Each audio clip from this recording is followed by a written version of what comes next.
करते हैं आज, कितना सारा समय देते हैं ना।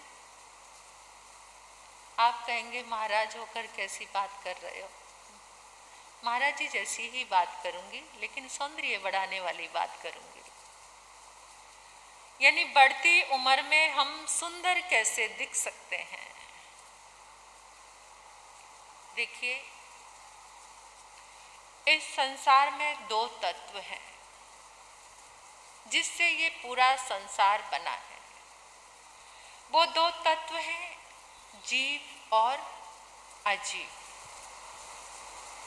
ये दोनों तत्व त्रिकाल सत्य हैं, तीनों कालों में ये विद्यमान रहते हैं। लेकिन फर्क इतना है कि जो अजीब है वो जीव नहीं बन सकता। जो अजीब समझ गए ना, जिसके अंदर प्राण नहीं है वो अजीब है। जो अजीब है वो जीव नहीं बन सकता, और जो जीव है वो अजीब नहीं बन सकता। जीव और अजीब दोनों ही वैसे के वैसे रहते हैं। इन दोनों के बिना संसार नहीं चलता। तीनों काल में ये दोनों ही रहते हैं। लेकिन फर्क इतना है कि जो अजीब का सौंदर्य है वो वक्त के साथ घट जाता है। जो अजीब है उसका सौंदर्य वक्त के साथ साथ बदलता रहता है, घटता रहता है, हीन हो जाता है। कैसे? जैसे आपकी सुंदर ड्रेस, भले ही आप उसको लाकर घर में रख ले, आप ना पहने, लेकिन 1-2 साल बाद उसको बाहर निकालोगे तो उसका सौंदर्य फीका हो जाएगा। जैसे आप अच्छे से अच्छा परफ्यूम लेकर आए, सेंट लेकर आए, 1-2 साल पड़ा रहेगा तो आउट ऑफ डेट। यानी हर अजीब चीज आउट ऑफ डेट होने वाला है। उसका जो सौंदर्य है वो समय के साथ घटने वाला है। किसी भी चीज को ले लीजिए आप, आपके सोफा सेट हैं, आपका डाइनिंग टेबल है, आपका टीवी है, आपका फ्रिज है, जो भी अजीब चीज़ें हैं जो अट्रैक्ट करती हैं, वो समय के साथ साथ, इवन कि जो गोल्ड होता है, सोना होता है, वो भी पहनते पहनते धुंधला मैला हो जाता है। यानी उसका भी सौंदर्य घट जाता है। लेकिन एक जीव ही ऐसा है जो अपने पुरुषार्थ से तीर्थंकर जैसे सौंदर्यों को प्राप्त कर सकता है।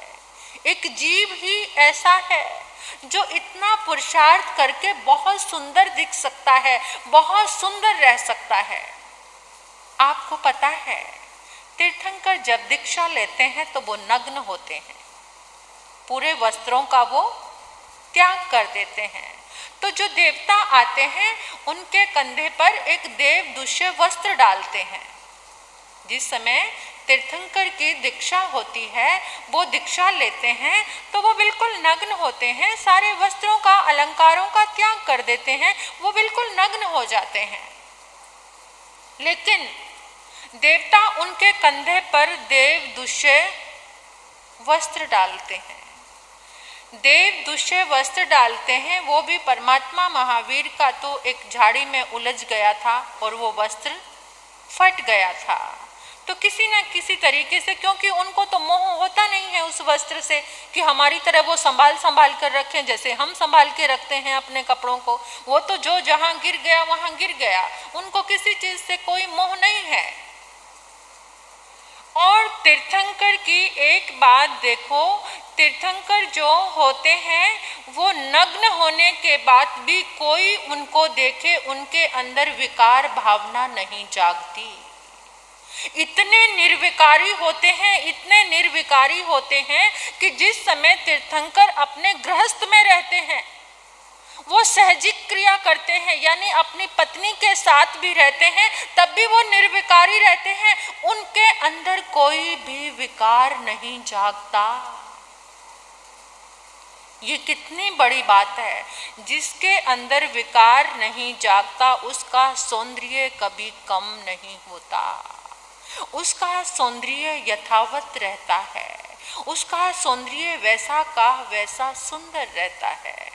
और जो तीर्थंकर होते हैं, कभी आपने देखा किसी भी तीर्थंकर की प्रतिमा में, वो कितने भी एज्ड हो जाएं, बुढ़ापे की ओर चले जाएं, उनका चेहरा एक जैसा रहता है। तीर्थंकर के चेहरे पर कभी झुर्रियां नहीं आती, तीर्थंकर के चेहरे पर कभी झुर्रियां नहीं आती, वो कभी बूढ़े नहीं होते, उम्र आने के बाद भी वो बूढ़े दिखाई नहीं देते। उसका कारण क्या है? क्या है? निर्विकारी होना, बच्चे के जैसा निश्चल और सरल होना।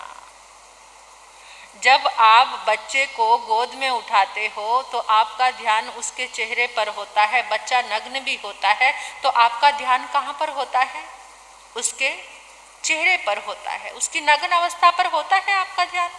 नहीं होता, क्योंकि और जो बच्चे का सौंदर्य होता है, बच्चे के सौंदर्य के सामने सबका सौंदर्य फीका होता है, क्योंकि बच्चा सच्चा होता है, सरल होता है। अब माता पिता या कोई उसको संस्कार देते रहें झूठ के तो ये बात अलग है, वरना बच्चा जो नेचुरल है, जो उसका नेचुरल प्रोसेस है, वो बच्चा सरल और सीधा ही होता है। कितनी बार आप एक बात कहते हैं कि कोई बात नहीं, बच्चे से पूछ लेते हैं, वो सच बताएगा, वो सच बताएगा, और बच्चा हर बात सच बताता है। और देखिए, अगर किसी से झगड़ा भी हो जाता है तो बच्चा तुरंत वापस वैसे का वैसे ही हो जाता है। कितनी बार बच्चों के मामले में माता पिता, देरानी जेठानी आपस में लड़ाई झगड़े करके बैठ जाते हैं और बच्चे फिर इकट्ठे ही खेलने लग जाते हैं। तभी तो उनको बच्चे कहते हैं। वो इतने सरल होते हैं, वो तुरंत भूल जाते हैं, इधर से बात हुई और उधर से भूल गए। ये बच्चे का स्वभाव है। इसलिए कहा है, अगर आपको जीवन में अच्छा बनना है तो बच्चे के जैसी सरलता जिसके अंदर आ गई, उसका सौंदर्य बरकरार रहता है। और बड़े क्या होते हैं, कितनी जिंदगी भर क्रोध, थोड़ा सा किसी से लड़ाई होती है तो आप भूलते हैं। अब भूलने के दिन आ रहे हैं। आपको भूलना ही नहीं बल्कि उसको अंदर से खत्म करना है। जो अंदर बैठा हुआ है ना, लड़ाई झगड़े की ग्रंथियां अभी अंदर में बैठी हैं, किसी को पसंद और नापसंद की ये चीजें तो आ रही है संवत्सरी महापर्व। थोड़ा सा चेंज करना, कितना चेंज, कुछ नया करना है। देखिए, हमारे आगम और शास्त्रकार कहते हैं कि जो 1 साल तक क्रोध करता है वो व्यक्ति कैसा है। एक तो व्यक्ति ऐसा है कि जो जिंदगी भर क्रोध में रहता है, एक बात को भूलता नहीं है, वो अपने समकित की घात करता हुआ नरक में जाता है। जो ये आगम की वार्ता है कि जो जिंदगी भर क्रोध करता है, उसी बात को लेकर बैठा रहता है, उसको भूलता नहीं है, तो वो व्यक्ति मरने के बाद नरक में जाता है। उसने अपने समकित का घात कर दिया। और जो व्यक्ति 1 वर्ष तक क्रोध करता है, वो अपने तत्व का घात करता हुआ श्रावक त्रियंच गति में जाता है। और जो 4 महीने का क्रोध करता है, यानी जिसका क्रोध 4 महीने तक रहता है, वो अपने संयम का घात करता हुआ मनुष्य गति में जाता है। कहाँ जाता है? मनुष्य गति में। और जिसका क्रोध 2 महीने या 1 महीने तक रहता है, वो व्यक्ति अपने जीवन में अपने गुणों का घात करता हुआ देव योनि में जाता है। 2 महीने में जिसका क्रोध समाप्त हो गया। और जो क्रोध करता ही नहीं, जो क्रोध जिसने समाप्त कर दिया, इधर से क्रोध आया, तुरंत भीतर में क्षमा का भाव जाग गया, वो व्यक्ति निकट भवी है, बहुत शीघ्र वो मोक्ष को पा सकता है। इसको कहते हैं संज्वलन का क्रोध। हमारे आगम की भाषा में इसको कहते हैं संज्वलन का क्रोध। आप सबको मेरी बात समझ आ रही है? कोई ज़्यादा गूढ़ विषय तो नहीं है। विषय स्टार्ट तो ऐसे किया था कि आपको टिप्स मिलेंगे बढ़ती उम्र में सौंदर्य के, और सचमुच में वो टिप्स देना चाहती हूँ मैं कि बढ़ती उम्र में और सौंदर्य भी बढ़ता रहे। आप देखते जाना, सुनते जाना। तो देखिए, जहाँ पर संज्वलन का क्रोध है, एकदम क्रोध आया, तुरंत क्षमा का भाव भी आ गया। क्षण मात्र किसके जैसा, किसके जैसी स्थिति है वो? बच्चे जैसी, बालक जैसी सरलता, क्योंकि बच्चा तुरंत भूल जाता है उस बात को। जब हम बच्चे जैसे सरल बन जाते हैं तो मोक्ष और हमारे बीच में जो दूरी वो कम होती जाती है, कम होती जाती है। लेकिन पहले बने तो सही। जो जितना ज़्यादा विकारी होगा वो उतनी जल्दी बूढ़ा होगा, उतनी जल्दी उसका चेहरा विकृत होगा। जो जितना ज़्यादा निर्विकारी होगा, जो जितना ज़्यादा समतावान होगा, जो जितना ज़्यादा क्रोध से, कषायों से दूर रहेगा, जिसके कषाय क्रोध जितने ज़्यादा पतले होंगे, उसके चेहरे पर शुद्धता, सात्विकता और उसका सौंदर्य बरकरार रहेगा। आप कहेंगे महाराज साहब आजकल तो ब्यूटी पार्लर हमें बड़े जवान बना देते हैं, लेकिन कितने भी जवान बनाएं, कई बार चित्र हम भी देख लेते हैं। आचार्य भगवान पूज्य श्री शिव मुनि जी महाराज साहब का चेहरा और अमिताभ बच्चन का चेहरा देख लो आप, जो हर समय ब्यूटी पार्लर में घुसे रहते हैं। एज सेम सेम होगी दोनों की, लेकिन किसका चेहरा देदीप्यमान है, किसके चेहरे पर सौंदर्य है? इतने इंजेक्शन, इतने ब्यूटी पार्लर, इतने मसाज, इतनी चीजें भी उनके चेहरे का सौंदर्य बढ़ा नहीं सके। लेकिन एक तप का सौंदर्य, एक तेज, त्याग का, सरलता का। आचार्य भगवान कितने सरल हैं, वो बच्चे के जैसे हैं। आचार्य शिव मुनि जी महाराज साहब की सरलता मैंने देखी है, उनके अंदर बच्चे के जैसी सरलता है। इधर उधर आसपास रहने वाले लोग उनको कुछ कहें तो वो कुछ बोल देते हैं, वरना जो उनकी फितरत है, उनका जो व्यक्तित्व है, वो इतना सरल है कि वो एक छोटे से बच्चे के साथ भी खेलने लग जाते हैं। बिल्कुल। और सोच इतनी ब्रॉड है, सच में गर्व होता है कभी। और कितने सालों से वर्षी तप चल रहा है, कितने 40 वर्ष हो चुके हैं उनके वर्षी तप चलते हुए, और फिर भी चेहरे पर इतना तपो तेज। तो मैं कई बार, कभी कभी मेरे अंदर बैठे बैठे एक कंपैरिजन सा आ जाता है कि आज चकाचौंध की ग्लैमर्स की दुनिया में आप जितने ग्लैमर्स लोगों को देखते हैं, वो कितनी कितनी लिपापोती करके आपके समक्ष आते हैं उस चेहरे को लेकर। और एक तरफ एक संत का जीवन है, एक संत का त्याग है, संत का तपों में जीवन और उनका चेहरा है। उस चेहरे में और उस चेहरे में कितना अंतर है, कितना फर्क है, कितना तप और त्याग में है ये चेहरा। यानी जितना जितना सरलता होगी, जितना जितना कषाय कम होंगे, उतने उतना ज्यादा आपका चेहरा सुंदर दिखता जाएगा, उतना ज्यादा तेजस्वी। कितनी बार लोग हमें भी आकर कह देते हैं, हमारे साथ जितनी आपकी उम्र, मुझे कितनी बार कितने लोग कहते हैं आप जैसे पहले दिखते थे वैसे ही अभी भी दिखते हो, इतने सालों में भी। तो ये सब क्या होता है? जीवन के भीतर का सौंदर्य। जैसे गुन्नी जी महाराज साहब, इनको कहते हैं इतने आइंबिल होने के बाद भी चेहरा चमकता रहता है, इतना आइंबिल करके और ये सब क्रियाएं करने के बाद भी चेहरा चमकता रहता है। इसका कारण क्या है? इसका कारण यही है कि जहाँ बच्चे के जैसी सरलता, जहाँ निर्विकारी जीवन हो, जहाँ मन में कषायों की मंदता हो कम। इस पंचम काल में पूरे कषाय नहीं मिट सकते किसी के, पूरे नहीं मिट सकते। अगर पूरे कषाय खत्म हो जाए तो केवल ज्ञान हो जाए, लेकिन कषायों में मंदता, क्रोध, मान, किस चीज का मान, किस चीज का अहंकार, सब कुछ तो उधार का है। कितनी बार मुझे कुछ लोग, कुछ साध्वियाँ कहते हैं जो आप जो बोलते हो और आप जो साधना करते हो उसकी एक बुक बनाओ ना, सबको लाभ मिलेगा। मैंने कहा किस चीज़ की बुक बनाऊं?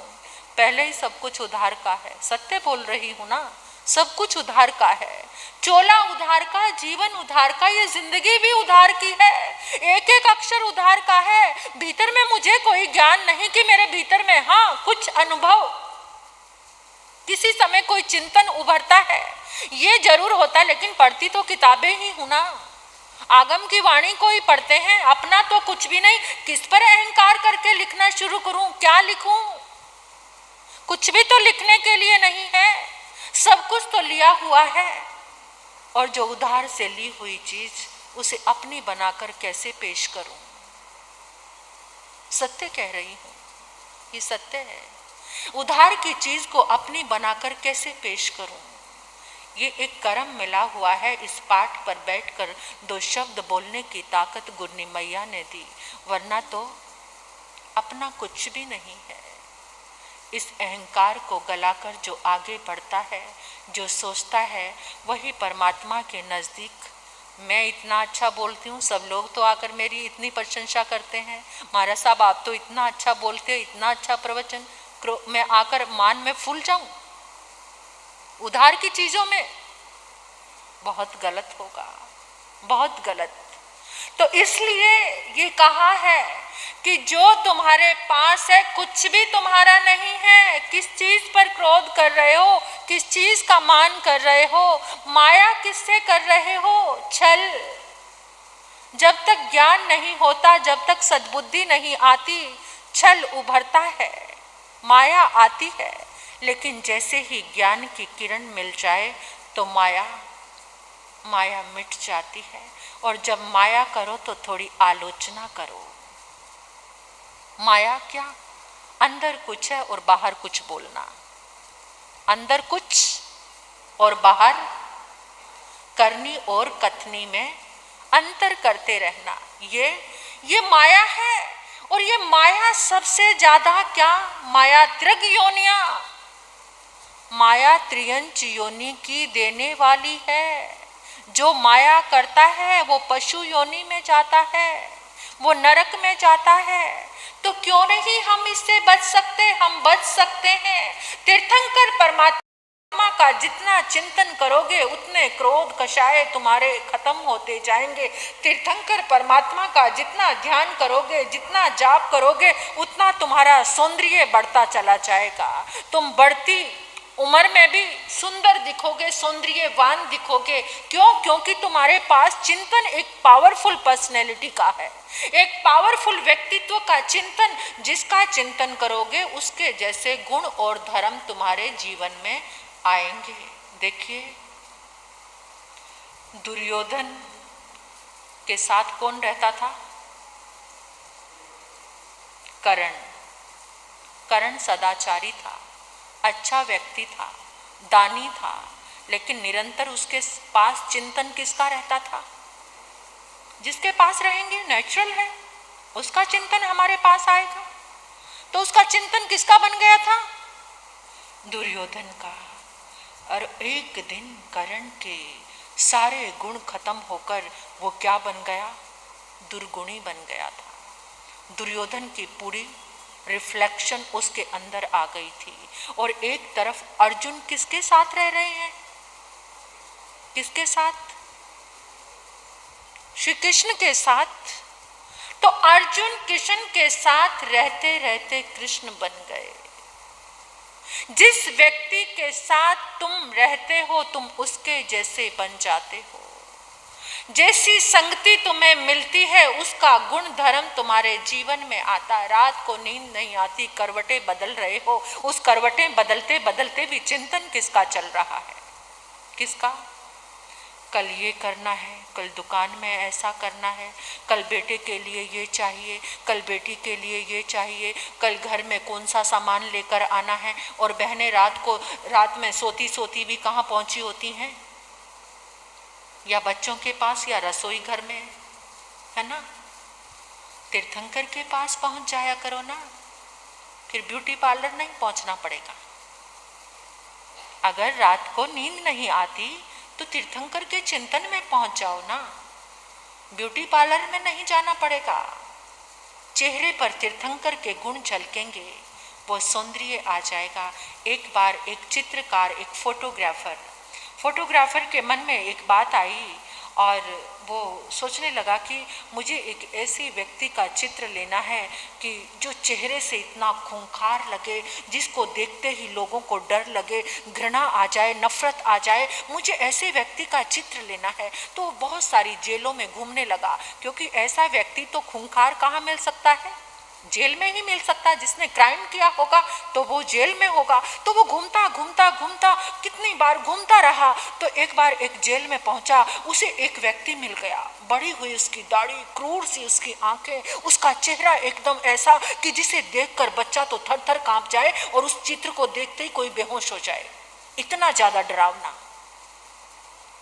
वो चित्र लेकर आया और सोचने लगा आज मेरे मन की इच्छा, उसका फोटो लिया और सोचा मेरे मन की इच्छा पूरी हो गई। अब वो जो चित्र लिया, वो जो जेल में था डाकू जैसा दिखने वाला, वो कहने लगा तुम ये क्या कर रहे हो, मेरा चित्र क्यों?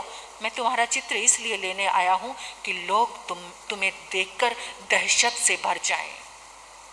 उसके दिल को ये बात बहुत लगी और उसने सोचा जेल से छूटने के बाद अपने चेहरे को ऐसा बनाऊंगा, ऐसा क्षमावान, शांतिवान, दयालु, ऐसा करूंगा, सब चीजों को त्याग कर इस चेहरे की क्रूरता को बदल के रहूंगा। और वो जेल से छूटा, जेल से छूटकर जंगलों में चला गया, किसी महात्मा की शरण मिली, ध्यान लगाने लगा। तो एक बार उसी फोटोग्राफर के मन में ये भाव आया कि अब मुझे ऐसे व्यक्ति का चित्र लेना है कि जिसके चित्र को देखते ही सबके भीतर में शांति पैदा हो, एकदम जिसको देखते ही मन शांत हो जाए, मन में एकदम धर्म करने का भाव जागे, मन में करुणा का भाव जागे, मन में एकदम क्रोध शांत हो जाए, जिसके चेहरे को देखें। बहुत घूमने लगा जंगलों में, किसी संत का, सन्यासी का कोई चित्र मिल जाए ऐसा। तो उसे एक संत मिले, सन्यासी मिले, उनकी फोटोग्राफ ली उसने और सन्यासी ने कहा कि तुम मुझे पहचानते हो? कहते नहीं। कहते 5 साल बाद जिस क्रूर व्यक्ति का तुमने चित्र लिया था वही मैं हूं। क्या? वही मैं हूं। मैंने उस समय अपने विचारों से प्रतिज्ञा कर ली थी कि मेरे चेहरे को तुम लोगों को डराने के लिए चित्र लेकर जा रहे हो, एक दिन मैं इस चेहरे को ऐसा बना दूंगा कि इस चेहरे को देखकर दूसरों को शांति मिले, इस चेहरे को देखकर दूसरों के भीतर में क्षमा का भाव जागे। और आज मेरी साधना मुझे सफल होती लग रही है कि तुम मेरा चित्र लेने आए हो कि दूसरे को क्या मिले? शांति मिले। तो ऐसा कौन कर सकता है? तो इसलिए कहते हैं कि जब तुम्हारे जीवन में सरलता आती है, जब तुम्हारे जीवन में जितनी तुम क्षमा भावना लेकर आओगे, उतना तुम्हारा चेहरा खिलता जाएगा, उतना तुम्हारा चेहरा सौम्य बनता जाएगा। आज तो महानगरों में चेहरे को सजाने के लिए कोई इंजेक्शन लगवाता है, कोई सर्जरी कराता है, कोई कुछ करते हैं, लेकिन फिर भी ये वक्त तुम्हें बूढ़ा बनाए बिना छोड़ेगा नहीं। ये वक्त जब गुजरता है हर चीज से, लेकिन तुम हाँ पुरुषार्थ कर सकते हो। कौन सा? ध्यान का, चिंतन का, अपने कषायों को पतला करने का। ये पुरुषार्थ तुम्हें बुढ़ापे से बचा सकता है। ये तुम्हारे चेहरे को एकदम परफेक्ट सौंदर्य प्रदान कर सकता है। एकदम तुम सुंदर दिख सकते हो, प्यारे दिख सकते हो, जब तुम जीवन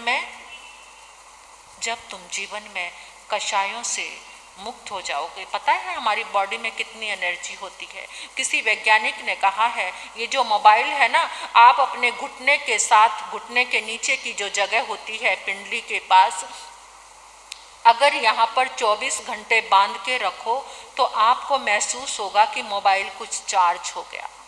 ऐसा मैंने पढ़ा है ये कहीं पर रिसर्च को, क्योंकि हमारा जो तेजस शरीर है, आत्मा के साथ कौन सा शरीर है?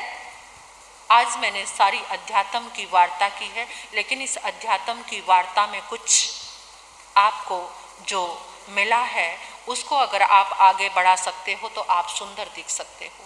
तो कहते हैं कि मोबाइल हमारा चार्ज हो सकता है। क्यों?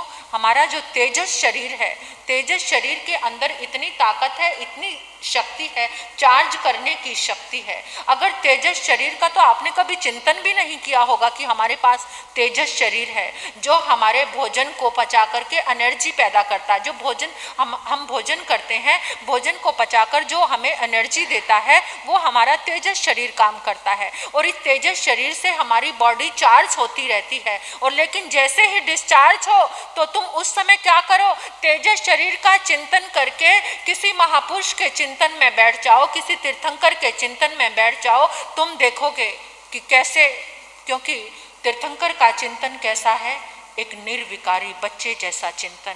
कहते हैं कि जवाहरलाल नेहरू जब थक जाते थे तो वो सोते नहीं थे, बच्चों के साथ खेलने लग जाते थे। और बच्चों के साथ खेल के वो कहते थे कि मैं एकदम चार्ज हो गया हूँ, मेरी बैटरी फुल चार्ज हो गई। क्योंकि बच्चों से मुझे क्या मिल गई, बच्चों के अंदर कषाय नहीं, बच्चों के अंदर विकार नहीं, बच्चों के अंदर ऐसा इंसान के जैसा क्रोध नहीं, संज्वलन क्रोध है, पानी की लकीर जैसा एकदम आया और चला गया। तो इसलिए वो कहते थे कि मैं चार्ज हो जाता हूँ। आपको भी चार्ज होना है तो बच्चों के जैसे निर्विकारी बनो, बच्चों के जैसी सरलता अपने जीवन में लेकर आओ। ये पुरुषार्थ कौन करेगा, ये पुरुषार्थ हम ही कर सकते हैं। इसलिए ये पुरुषार्थ करना, और इतना ज़्यादा मतलब भावनाओं में मैं भी आगे बढ़ गई। घड़ी की सुई को अब देख रही हूँ कितने 8:35 हो गए। अब गुरनी जी महाराज साहब के लिए तो मैंने कुछ समय ही नहीं छोड़ा, लेकिन नहीं, बस आप थोड़ा तो संदेश दो। इसी के साथ मैं अपने विचारों को विराम देती हूँ। आप सभी का भला हो, कल्याण हो, मंगल हो। ओम शांति।